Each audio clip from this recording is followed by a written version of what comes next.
Hello and welcome to episode number, oh shit, I didn't check. 40? 40. I think it's 40. I think it is 40 of the RDO podcast. Today you got me, Alex, and super ring-in, Liam. Thanks. Hello, everyone. Thanks for coming in on short notice. Jason is sick as a dog because he's got patient zero. Nate's spreading another super virus around. Yet another reason not to have children. Yeah, exactly. And we are recording on Mother's Day, so I was woken up this morning by a family having a domestic in the unit next to us. What better way to say I love you Yeah. than a screaming match? Tasha comes out, slams the door shut. Now, viewers, like people who are watching on YouTube, will notice that we've had a slight re-jiggy-jig of the studio and notice that we have a fine piece of marble. And Liam walked in this morning and he's like, oh, like nice fake marble. And then we tried to move it. Yeah, I don't know how you got it onto the tyres, to be honest. Well, I'll tell you how. So basically we wanted to try and get the microphones closer to our faces because there's a little bit of tinniness and it's purely because it's too far away. These are designed to almost that your lips are supposed to be touching it. So I thought, well, we could go and find a dry bar style round table and get stools where our knees would go under it to get us closer. Mm-hmm. And I thought, but I kind of like the arrangement. It fits well in this room. Customers do walk through this thing, so I don't want to necessarily block the way. And if I didn't have to spend any money, I wouldn't.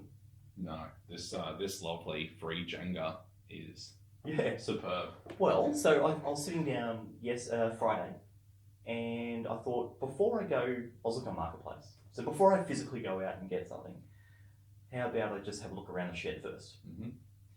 So I go around the shed, I find various bits of off-cut, whatever. There's a room upstairs, no light, completely dark, can't see anything through the dust.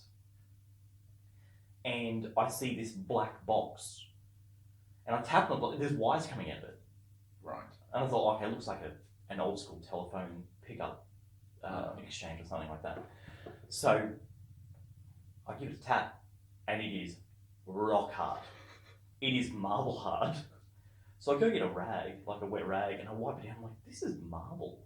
Like, this is a proper piece of marble. So for people that are not watching, is it a metre long?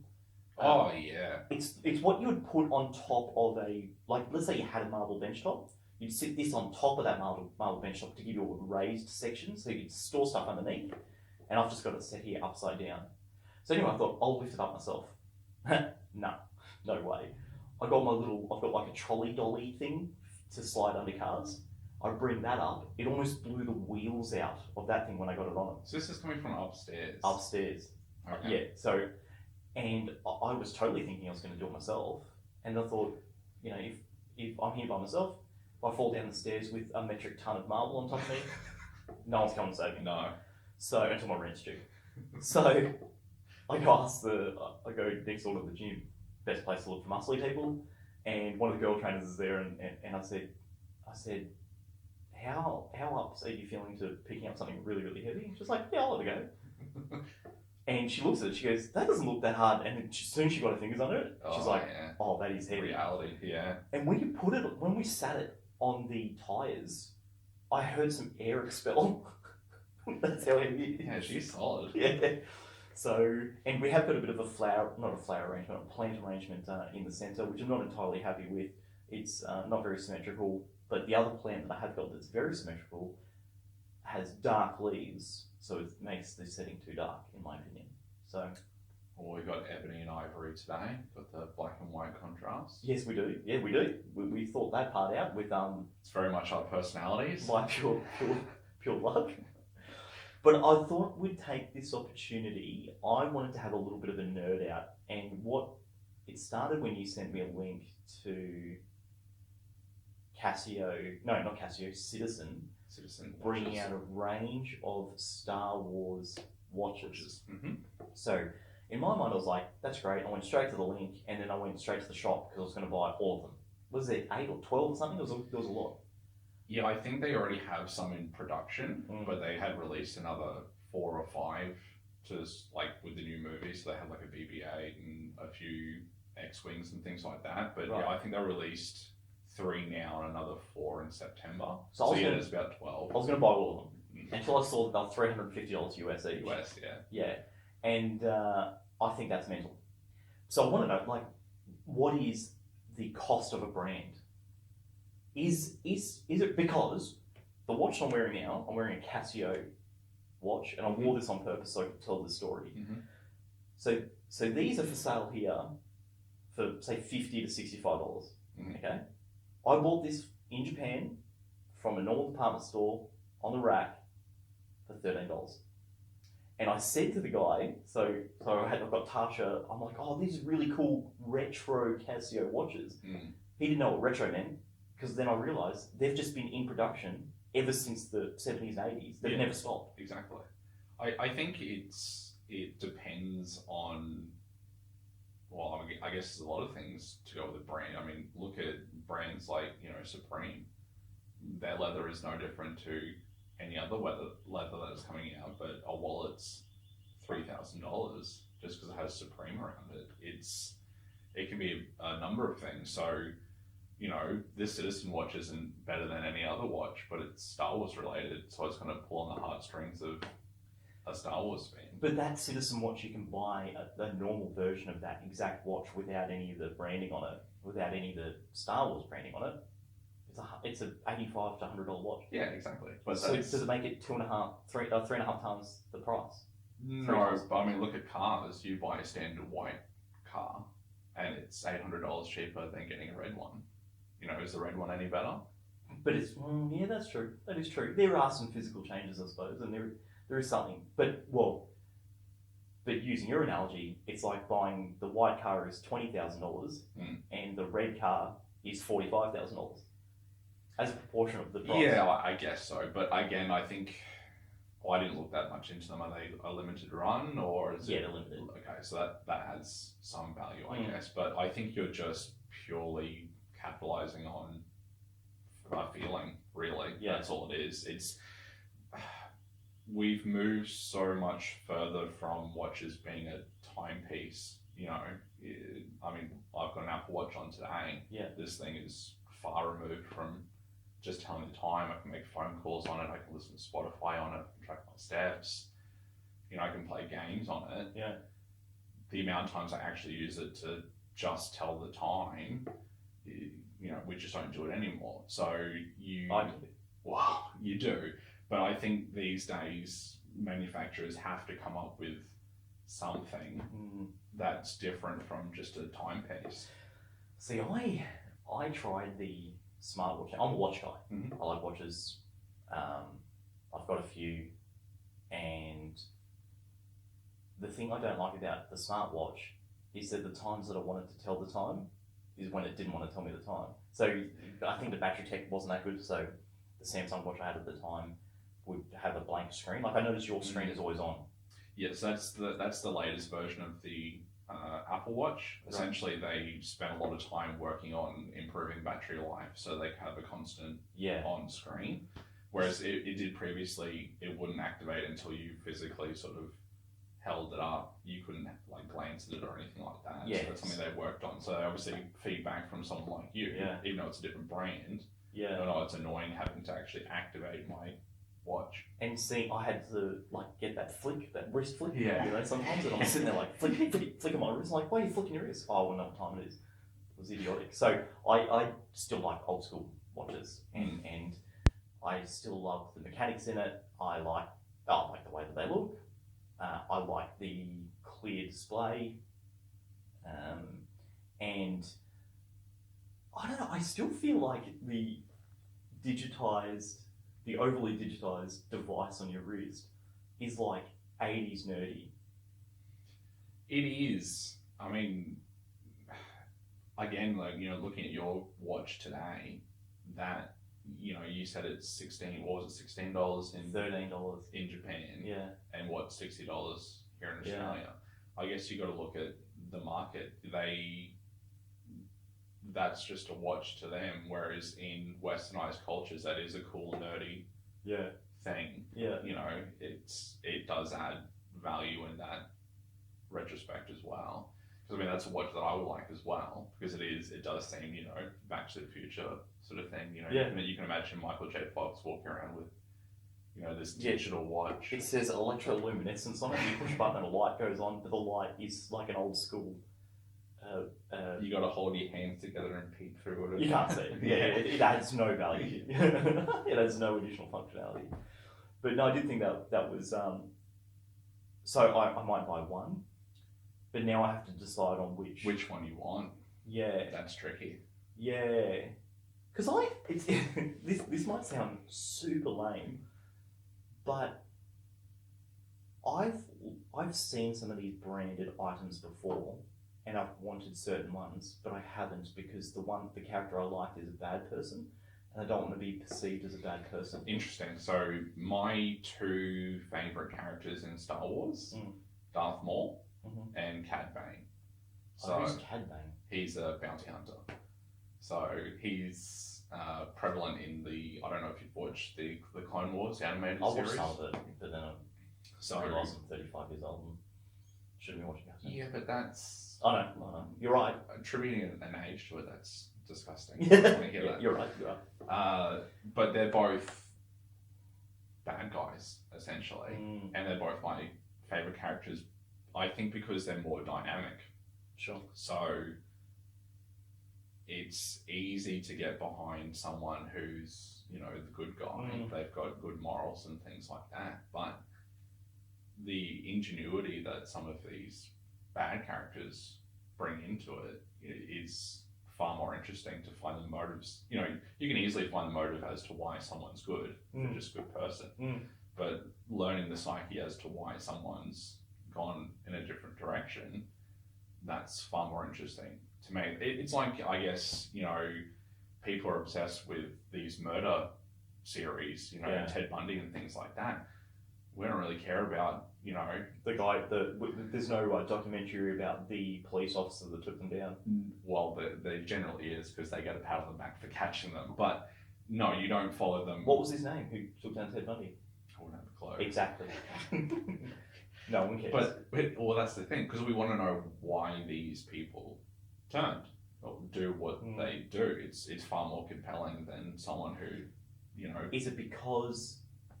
And I think it's like good art, right?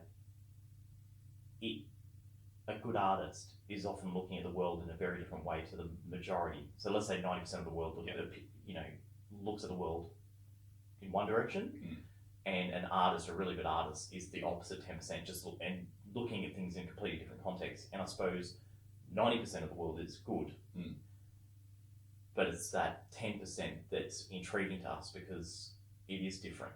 Yeah, exactly. But what about so I shouldn't feel bad that if I had if a Darth Vader... I don't think so, because again, you need to... Well, I mean, if you analyse Darth Vader as a character, if you follow his arc, you can see how he got there. You know, he wasn't born an evil person. And again, this is where the debate is... He just doesn't... It's like sand. He doesn't like sand. And that's what turned him. Well, this is the debate. Are we a product of our environment, or do we have... Because there's the argument of, you know, do we really have free will, or are we just a product of our surroundings? I think you're definitely a product of the surroundings. It makes sense. Well, that's the interesting thing to look at then. You know, you could have two children in an abusive family, and one person goes on to continue the abusive cycle, and one person might, you know, remove themselves from that environment and want to be nothing like what they came from. So it's interesting to see if all people from that environment come up the same way. Do you think there could be like I know back in the day they thought that there was like an inbuilt DNA coding for evil. I think so. I do remember reading that somewhere. There were you getting serial killers and doing biopsies on them and things like that to see if there was some coding in there. You do. I think that there's something attributed to like a lack of morals and things like that. Like, I don't know, there's a documentary on a guy called the Iceman who... Kimi Räikkönen? Yeah, exactly. I'm sure he's killed a lot of people. Yeah. But no, this guy worked for the mob in America, and essentially he had no sense of, I guess, joy or anything like that. Like killing someone was the same as having a milkshake. Right. Like there was no sort of like pleasure. No. Yeah. So he said he even had a $50 bet on when he shot someone in the neck, how long it would take for them to, bleed out, whether they would bleed out or suffocate. He just had no. But I wonder, like, how many people did he kill before he realized? Well, before people noticed, like, was it a lot, or was it on the first one he didn't care? Well, I think again they had like a psychologist speak to him, and it started from a very very early age. You generally find like serial killers will start on animals and things like that. Yeah. They might abuse an animal first before they get into The hard stuff. the hard stuff, I guess.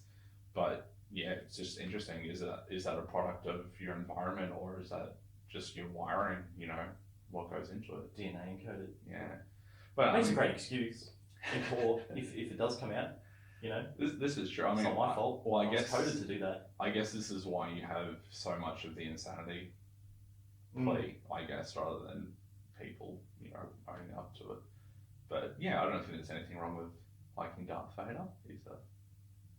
I don't particularly like his arc, and I just think, but I what I like about him is the fear that he, like, I don't think anyone in that universe fears a character more than Darth Vader.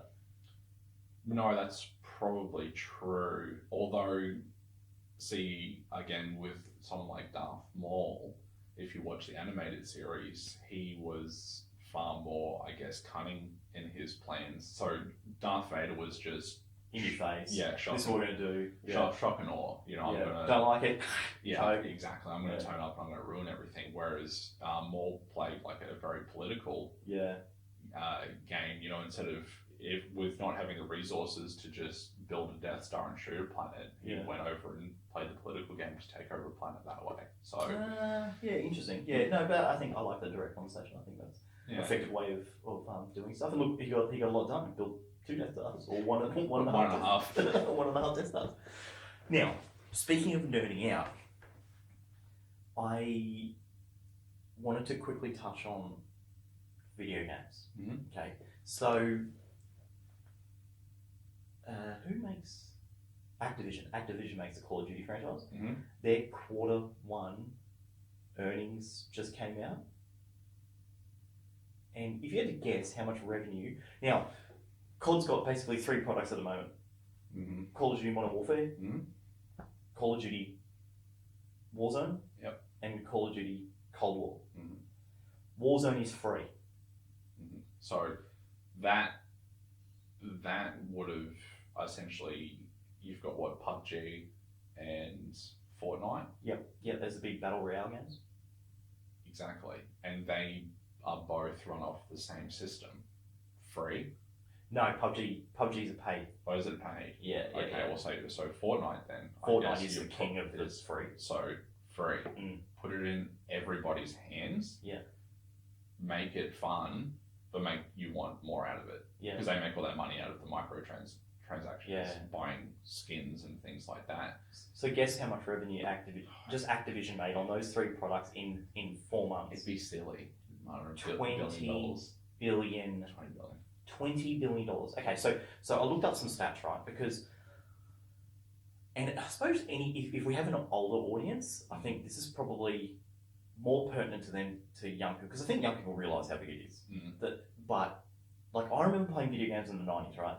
Mm. And I thought that was super cool. Jason was adamant he was going to go work for like a magazine. He loved games so much he was going to work for a magazine.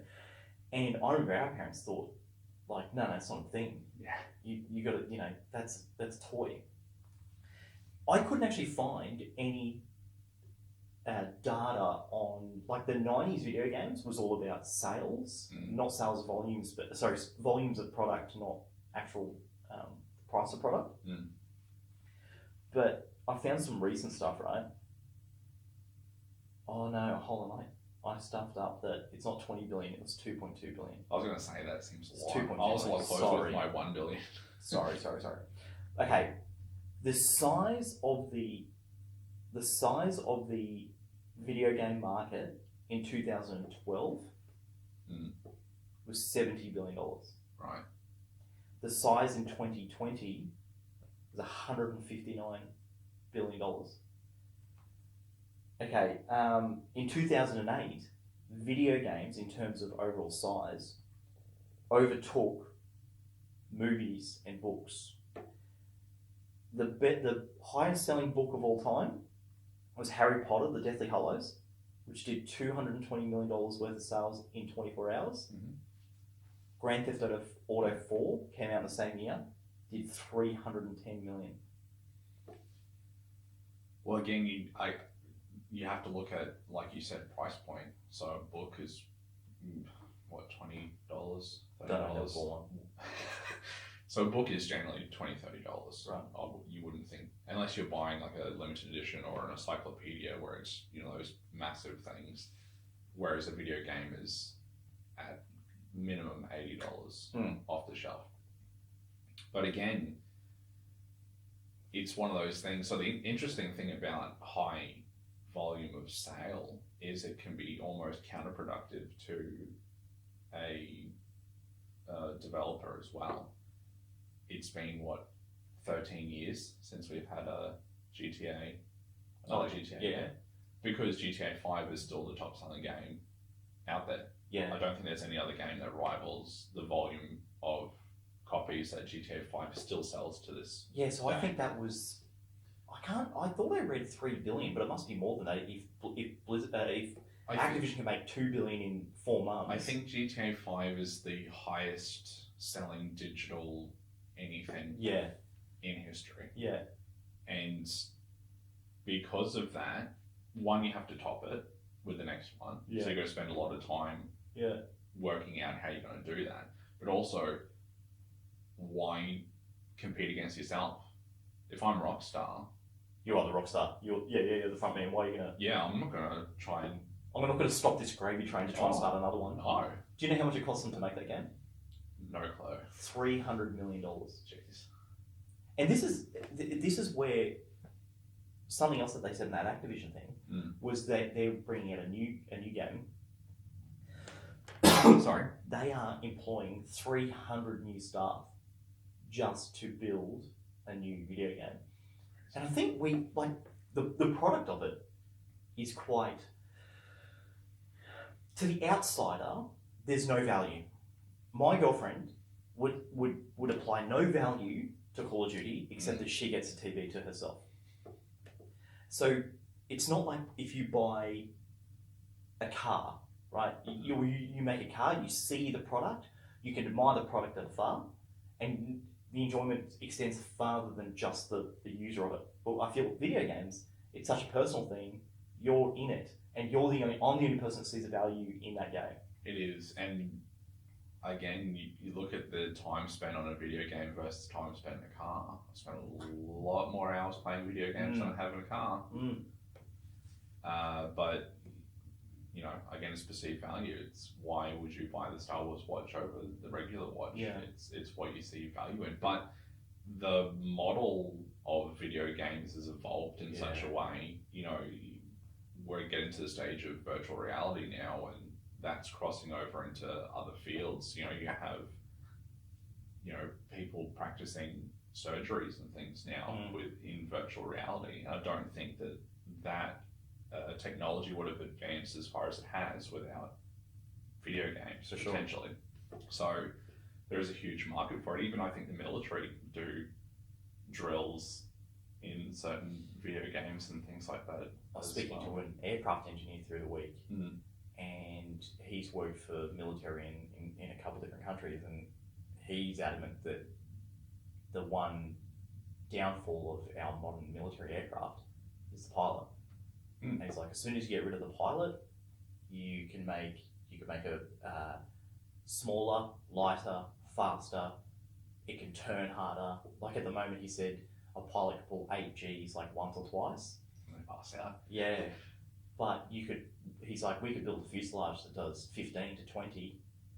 So, are we just halting our capabilities because we think that we need to have a person in there? Well, it's interesting too to see the way technology has evolved again through things like social media. So another reason why video games taken off as much as they have, you could look at Twitch streamers or YouTube and things like that. If you've got kids, 16, 17-year-olds getting millions of dollars buying huge pads in Sydney and things like that around the world, playing video games. Yeah, I watch them. So do I. Yeah, they're great. Yeah, it's great entertainment, and I think look from that like personal point of view, I suppose, where I've been immersed in the video game myself. It's cool to see someone else's take on it. Yes, and look, you learn a bit of, because a lot of it's multiplayer games now. So Jazz doesn't play any multiplayer games; he's all single player. Neither do I, and it's funny that the only games that I watch online are multiplayer games. Yeah. So I won't play them myself, but I watch other people competing Interesting. because I don't like the online experience. So I love the online experience, and I have done ever since. I remember the first really, I think, proper multiplayer game I played was Unreal Tournament. Okay. So everyone talks about Unreal Engine. Yeah. This was the birth of the Unreal Engine. Okay. And so that's what Quake, Doom, they're all on Unreal. No, Quake and Doom are on a Quake engine. Wolfenstein, one of them. No, still the Quake engine. Unreal was the competitor to Quake engine. Now Unreal has won. Yeah. That Quake engine is still around, so I think the new Doom Eternal is an iteration of that. But the fact that the Unreal model or whatever is being used in movies and stuff now, and has sort of launched it leaps and bounds. But when I first realised that I could go onto the internet and I could shoot someone from across the world, like on the other side of the world, I thought that was so cool. I've always played online shoot 'em ups and racing games. But now I'm sort of swinging back to, because they're putting so much production value into these games, and I think we'd spoken about this third week or maybe last week, the storylines that some of these things, and the fact, it's like watching a movie. Anyone who hasn't played a good AAA video game, but you're a movie buff, go and try it. Imagine being the character in the movie. Yeah, I would argue that it's almost a better experience. It is better. I think it's better. I think it's better as well. Especially, when was the last time you watched a movie in entirety and spent your full attention 2 hours at the screen? Okay, so all the time, because I am dedicated to it. So that's a your generation thing. So I've noticed that young people, they don't do that. Nope. That you guys can watch something in 2 halves. No. So I can't. I've got every app, every streaming service. I've got it. So one of them is Binge. Now Binge is great because it's got HBO. Yep. So it's got huge shows on it, right? However, the app, I don't know why you would launch an app without it being available on everything, but they have.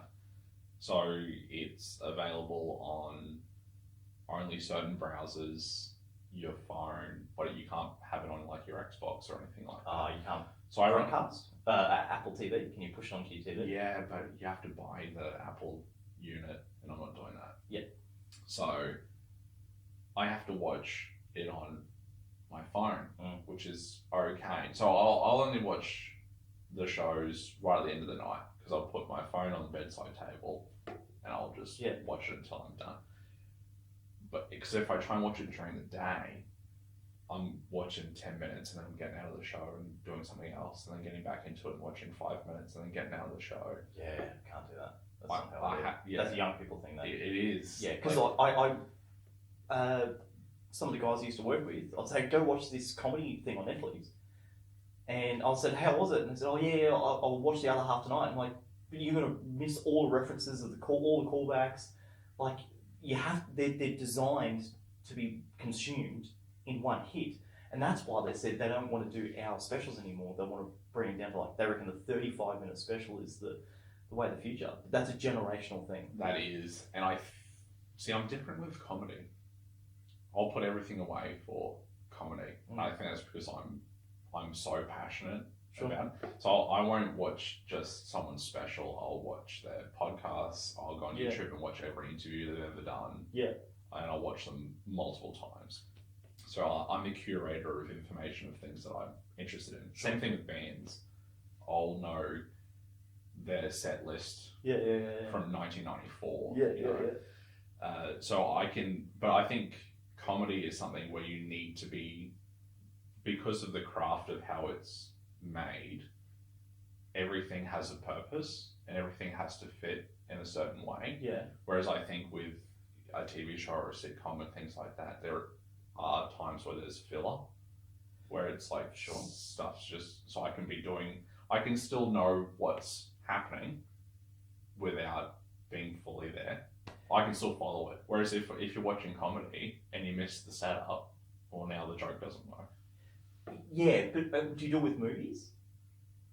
Not if it's the first time I've seen it. I'll watch it through. But there'll be movies or TV shows where I'll just have it on as, I guess, like background noise. Well, I can tell you that I rarely turn off a movie, even if I hate it. I think in my life there would be 5 movies that I was watching and halfway through switched off.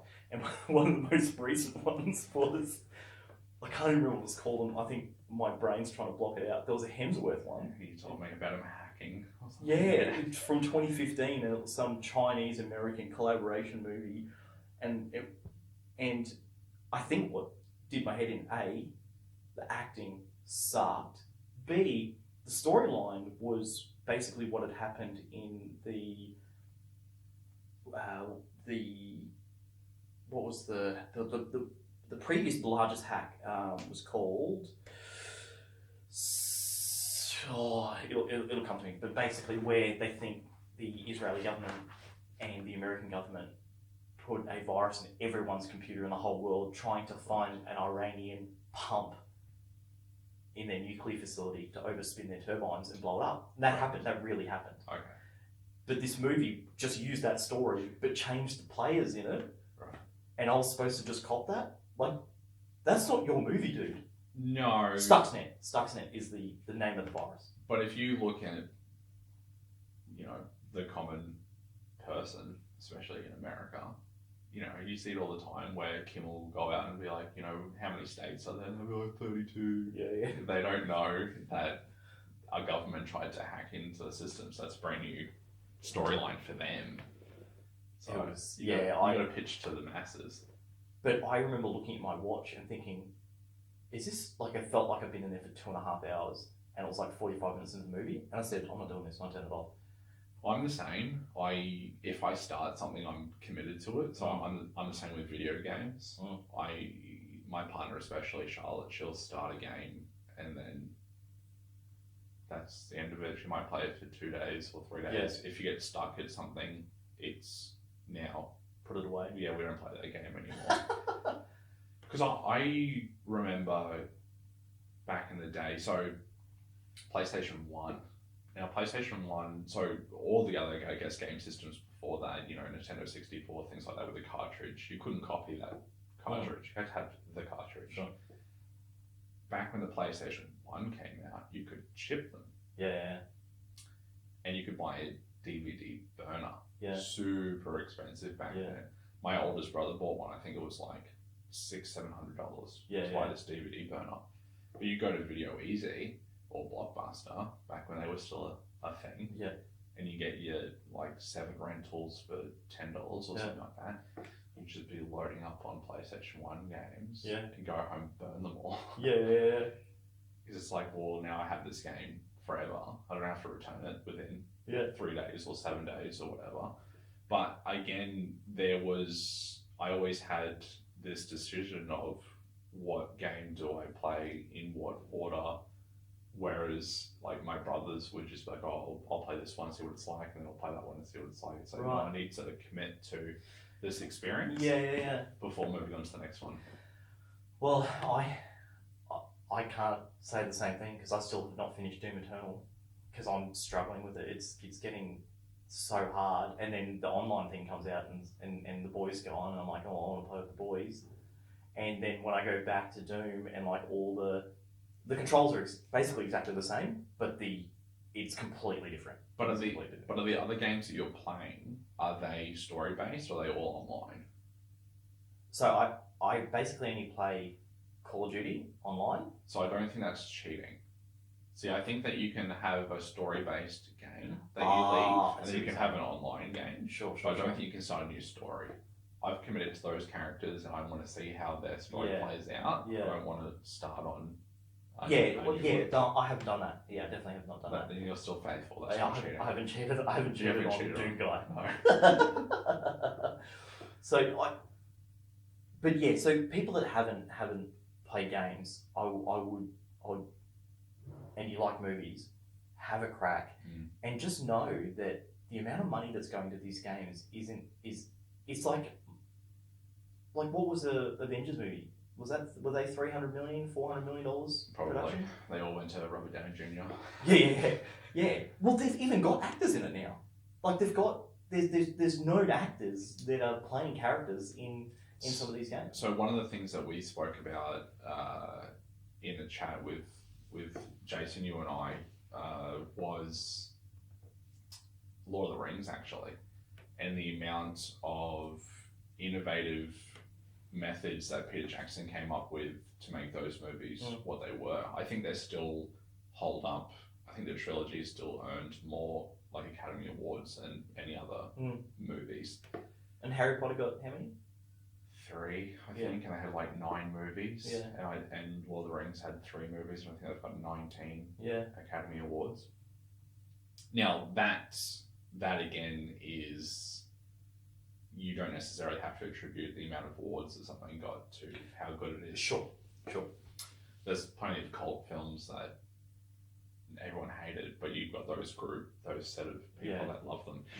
But in saying that, motion capture was a huge thing in those films. So Andy Serkis, who played Gollum, essentially that was the first time they did a full body suit with the little dots on it. That's in every CGI movie now.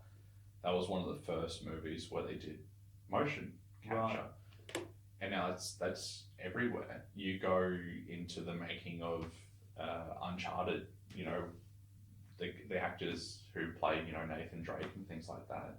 That's not done on a computer anymore. That's real actors playing out those movements and essentially filming it and then putting the CGI on over it. Whereas you would have traditionally had to drag and move with your mouse to make your arms move and things like that. Do you know what I find interesting about motion capture suits is I've always found them very funny because anyone wearing spandex is funny, and then just add balls to them, and that's hilarious.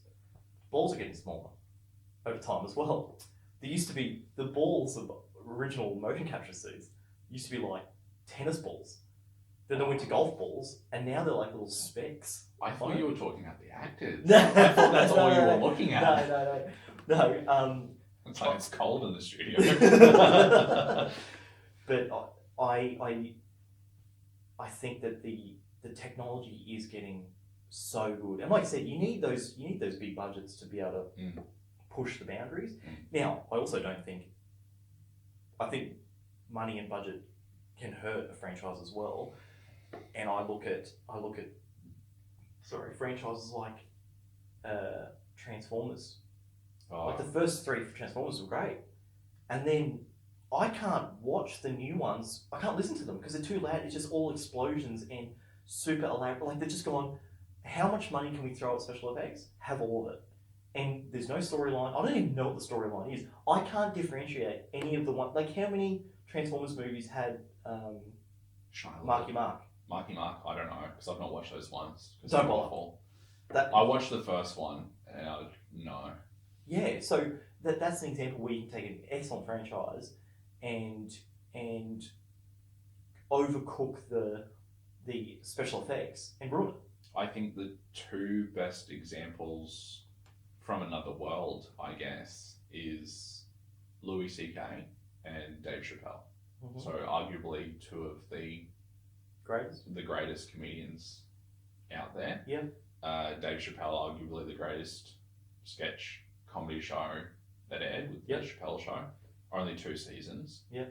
But again, his fear in that process and the reason that he went to Africa and turned down $50 million was that he thought that the studio was trying to control him. So he bowed out. Louis C.K. with Lucky Louie, which then became Louis afterwards, he had a budget cap. So a lot of people don't know this, but essentially studios have X amount of money that's considered a write-off.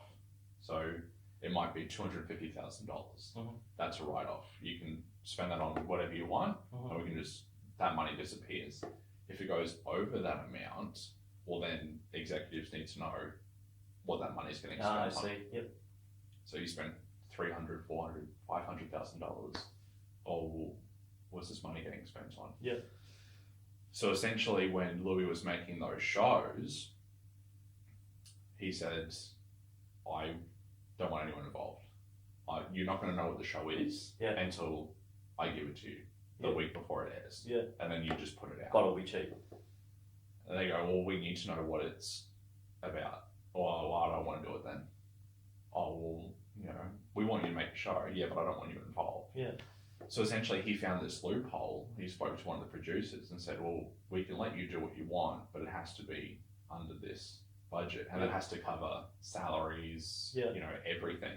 So he essentially didn't pay himself for those shows. I think he did it for free or for a very low salary. Yeah. And just so that no one else was involved. Yeah. Here's the show, you air it. You don't know what it is, but here you go. And I think that's, again, like you said, when too many people get involved, when it gets too big, when there's too much money, that's when it can sort of go awry. True art is it's very rarely a group of artists that create something special. It's usually an artist, and when you take the writing away. So I had a friend put it to me really good about Zack Snyder. Yeah. Zack Snyder, like 300, is one of my all-time favorite movies. I think it is great. Batman vs Superman is one of the worst movies ever made. I'm not saying it. Don't bother. So, but what he said is, if you give Zack the story, he'll make it great. Right. So the 300 story is a real story. That was Frank Miller, I think, was the comic who wrote the comic book of 300. Because that was a graphic novel. Well, but it's based on real events. Yeah, it's based on real events, but the screenplay came from a graphic novel. So, give him the story, he can make a great movie. Get him to make the story, garbage. Yeah, sucks.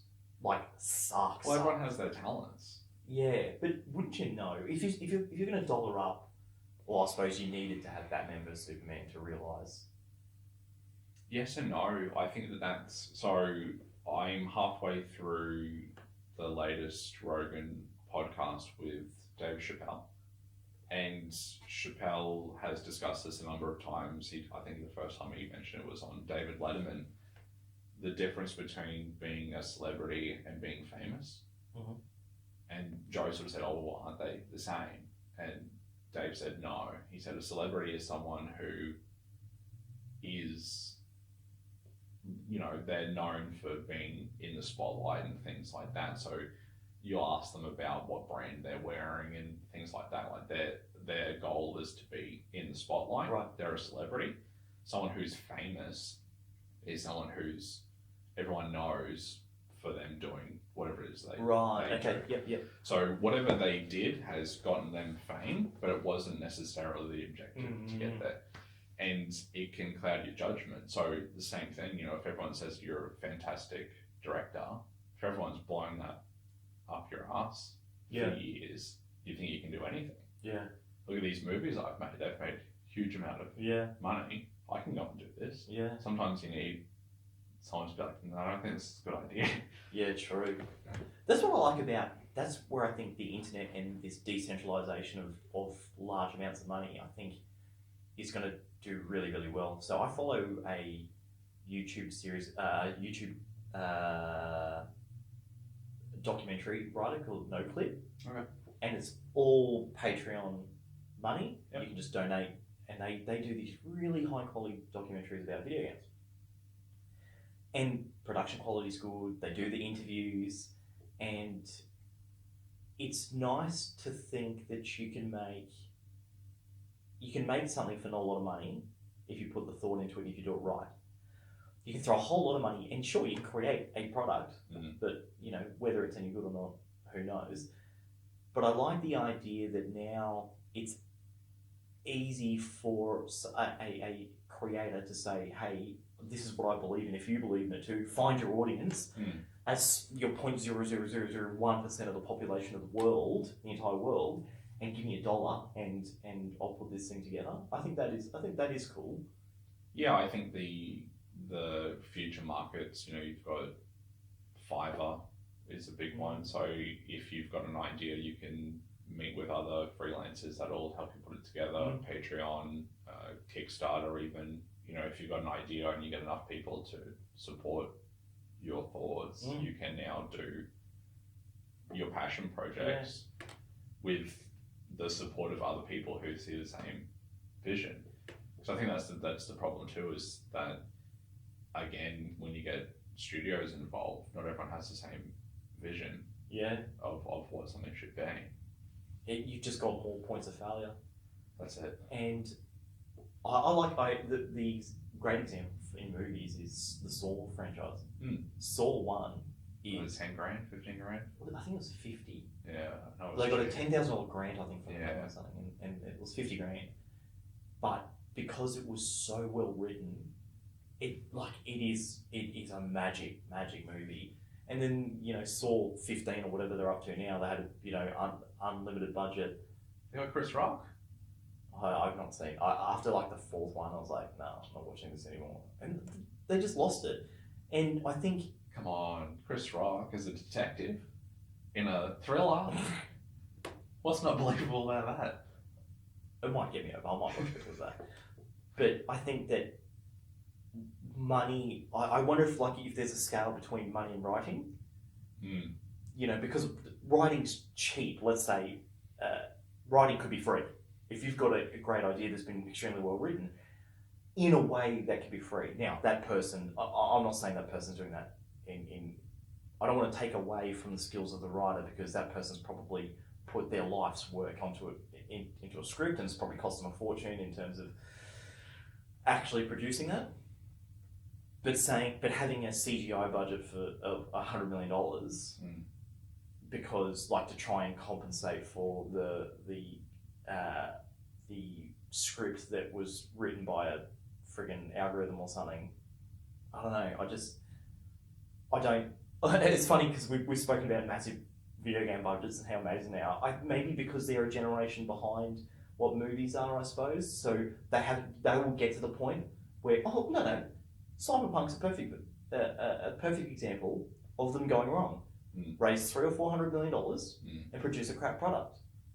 So money doesn't necessarily mean that it's going to be great. You still need a lot of thought. You still need a lot of creativity. You still need a really good team. You still need excellent leadership. I think you also need time. So one of the biggest problems with Cyberpunk was the management said, you need to put this thing out. And they just did. Because the fans wanted it. But as a fan, if you don't own something, why ask for it? It's like Tesla with the Model S or whatever that goes 0 to 100 in 1.9 seconds. That's not out yet, is it? No, the Plaid is coming out. So that's not out. People are willing to wait for it, because when it will be ready, it will be great. Yeah. It'll do all the things that Elon said it can do. Yeah. With Cyberpunk, I think it's different. I think it's different because again, money. That Tesla's what, $200,000 or something like that. It'll be 350 or something. So your clientele for that is limited. Video games is accessible to everyone. Sure. So you've got far more voices saying we want this thing now. Yeah. But that spoils it too. You know, I understand the disappointment of someone saying, oh, you know, June release, and then the department saying, oh, we have to push it back. I understand the disappointment in that, but you haven't lost anything. It's not like you had something, they took it off you. Yeah, but Cyberpunk was a different thing. The reason why they're pushing so hard is because management lied to the investors, and the investors got scared, and the investors wanted a return. The investors then pushed management to push it out. So that's a big lesson in transparency. Like, they needed to really show someone, look, that this is where we're at. Do you really want to put that out? And then they'll say, no, and take another 5 years, right? But there's another video game. There's a crowdsourced. No, is it totally crowdsourced? There's some spaceship game, and they've been talking about it. I reckon they've been talking about it for 5, 6, maybe 10 years. I don't know. I'll have to find out what it is. But it's raised something like $500 million, Right. and it's not even close to finishing. No, someone's in Hawaii. And do you know it? Do you know this one? No, but I imagine someone's in Hawaii with $500 million. Yeah. Well, like there's versions of it. I think it's out there. I think you can get it, Right. but it sucks. And they just say, oh, like to do the next thing, we really need another $100 million. Yeah, and My margarita is getting empty. it's too big not to go ahead with it because all these investors want to see some return. So it's become too big to fail. So what are we trying to say? What are we trying to say in this podcast, man? I don't know. What is the lesson out of all this? Again, it's perceived value. So, as you said, writing as a baseline is free. It requires a laptop or a pen and paper. It doesn't cost anything to produce that. I used to work for Fossil many years ago, and I don't know if I can get sued for saying this, hopefully not. Essentially, when you would get stock in, you would get the stock list in wholesale pricing. So you would very much know how much it cost to buy a Fossil watch or Fossil wallet. I like Fossil wallets, or I think they own a bunch of brands, Marc Jacobs and Sure. things like that. They're Mimco, I think they're affiliated with a bunch of them. But essentially, you look at the wholesale price and then what you're selling it for. It's huge gaps because there's a perceived value there. It's not the cost of the stainless steel that's going into that piece. Look, I think people are entitled to make a margin. I have no problems. But the margin is based on the perceived value, is what I'm saying. Like the stainless steel that goes into your $16 watch is the same stainless steel that's going into a $400 Fossil watch. Oh, for sure, yeah. But it's got a different name on it, so it's You perceived link value. that back very well. Yeah, this is a pro podcaster. Well done, well done. So what? Okay, so what's a lesson that you would pull out of all this? Because I think I've got one. I don't think you can look. You need to find your own value. I think is what you need to get out of these things. So, are you buying a Mercedes to show off? You go, I've spent all this money. I've spent $100,000 on this Mercedes, so that everyone else around you can see that you've got this $100,000 Mercedes. Or do you see the value in that item? Do you see the value in the $16 watch? Does everything you want it to do. It's got that cool retro look to it. It tells the time. That's everything that a watch is supposed to do. You know, that's your value in that product. So, and I think again, $350 for a Star Wars watch, well, that gives me enjoyment. Yeah. It's got Darth Vader on it, who's a bad guy, who I enjoy. Yeah. So I feel happy spending that $350 on it. I think that is a really good way to put it. It's finding your own version of it, your own version of value. Because that post factor, what's that saying? Never go broke looking rich. And there's so much of that, and with Instagram especially, there's a massive perception out there that you need to spend big. I remember I had this salesman that loved luxury items but didn't earn the money, and he wanted to buy a Louis Vuitton money clip, $350, and so he ordered it, and I ordered a money clip off AliExpress that was 18 cents delivered, right? No packaging, just in a bag. And then when he pulled his out and he was showing the guys, I pulled mine out, but with $350 cash in it. And said, you know, the difference between my clip and your clip is mine's got money in it. Like, mine's actually holding, right? Yeah, 100%. And there was almost, mine was not a copy version, mine was like its own style or whatever. No one on the street would give a No, that's it. You're not ordering a sushi with your clip.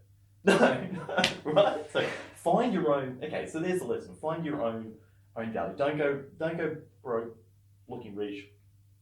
Play video games. Have a go if you're not a gamer, but you've got the gaming equipment at home. Your partner's got it. Your roommate's got it. Whatever. Well, it's on everything. You can Have play a go. mobile games. You can play games online. I remember at high school playing on like Miniclip, which was a flash game. Oh yeah, Newgrounds. I used to play Newgrounds. Yeah. Yes. Yeah. Pico. Do you remember Pico? Yeah. Like it's everywhere. School You shooting don't simulator. need the $600 console or a $6,000 computer to get some form of experience. So it's accessible to everyone. You do get an excellent experience on a $6,000 computer at 144 frames per second. Sure, it's crisp. You can see the loading screen every time you get kicked out to the lobby. Nice and No, mine kicks all the way out. All sets. I've got an issue with the power supply. Yeah, I liken it like this. So my mate, he paid like $4,500 for like a pre-built thing, but it's got the old generation graphics card, and I really wanted the new generation because it's just gonna last me longer. But pay more now, get more life out of it. That's the way I saw it. But mine's got an issue. Right. And he's like, oh, you paid all this money and it's got issues. I said, yes, mate, because yours is a Toyota Camry, mine's a Formula One car. Formula One car's got a team of people around it working on it all the time. That's what my gaming rig is. Yours is a Camry that's got cab price service once a year. Yeah, but your computer's got you working on it. Do you know what you're doing? No, but I'm going to have a crack at doing the power supply myself. Might do that today. Oh, okay. And on that note, thank you very much for joining us. If you've made it this far, please put a comment in it. It helps the algorithm. Share it with a friend. And we'll see you on the next one. Happy Mother's Day.